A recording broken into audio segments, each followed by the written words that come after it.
Yo. Saya akan menjelaskan bagian-bagian mesin tersebut.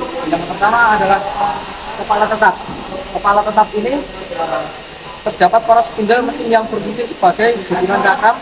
Jadi saat poros spindle ini berputar, maka cakram otomatis akan berputar.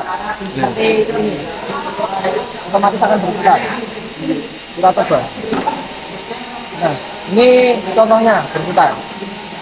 Yang kedua ada tuas handle. Ini satu handle, tuas handle, dan setiap mesin bubut memiliki tuas handle yang berbeda-beda. Contoh, adapun fungsi tuas handle beberapa macam diantaranya adalah untuk mengatur kecepatan spindle, untuk mengatur arah pemakanan, dan untuk menyalakan dan mematikan mesin. Yang keempat, untuk mengatur kecepatan pemakanan secara otomatis, ya, untuk mengatur penguliran, ya, dan yang terakhir untuk mengatur arah putaran spindle. Dan yang ketiga, ada pun tombol emergency. Secara umum, sebuah mesin bubut selalu dilengkapi dengan tombol emergency atau stop.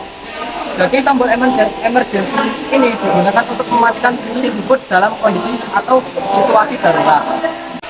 Yang keempat ada kepala lepas atau tail lock. Kepala lepas ini berada dipasang di atas alat mesin atau terdapat di sebelah kanan mesin yang dikencangkan dengan baut dan mur. Contohnya seperti ini. Juga bisa seperti ini. Dan yang kelima ada eretan. Eretan terbagi menjadi 3 macam. Yang pertama ada eretan alas. Nah, eretan alas merupakan bagian yang berada di alas mesin dan bisa bergerak ke kiri dan ke kanan. Contohnya seperti ini. Yang kedua ada eretan lintang. Bagian ini berada di atas eretan alas dengan posisi duduk melintang terhadap alas. Contohnya seperti ini. Dan yang ketiga ada eretan atas. Nah, eretan atas ini posisinya ada bagian atas eretan lintang yang dikencangkan dengan 2 baut. Dan contoh geraknya adalah seperti ini.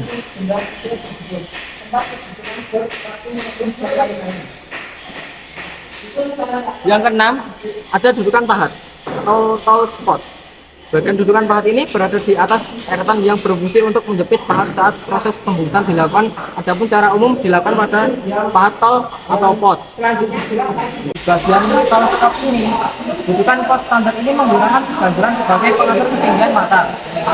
Sementara itu mengencangkan pahat dilakukan dengan cara memutar baut yang ada di bagian atas tall pot seperti ini.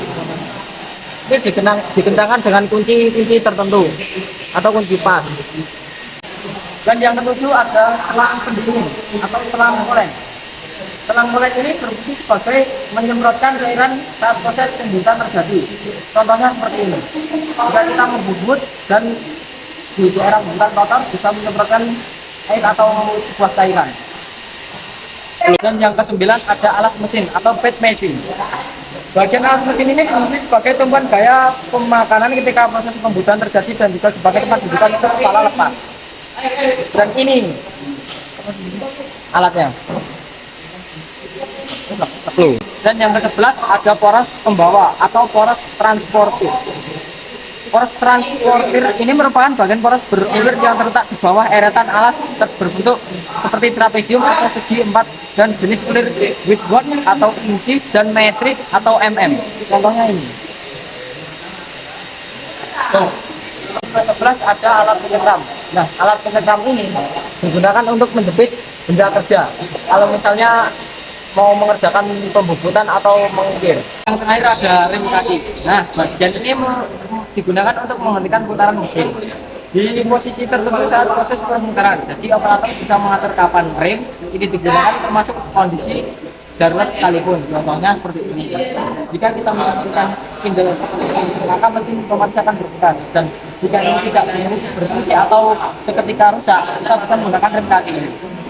Dan otomatis ini akan berhenti.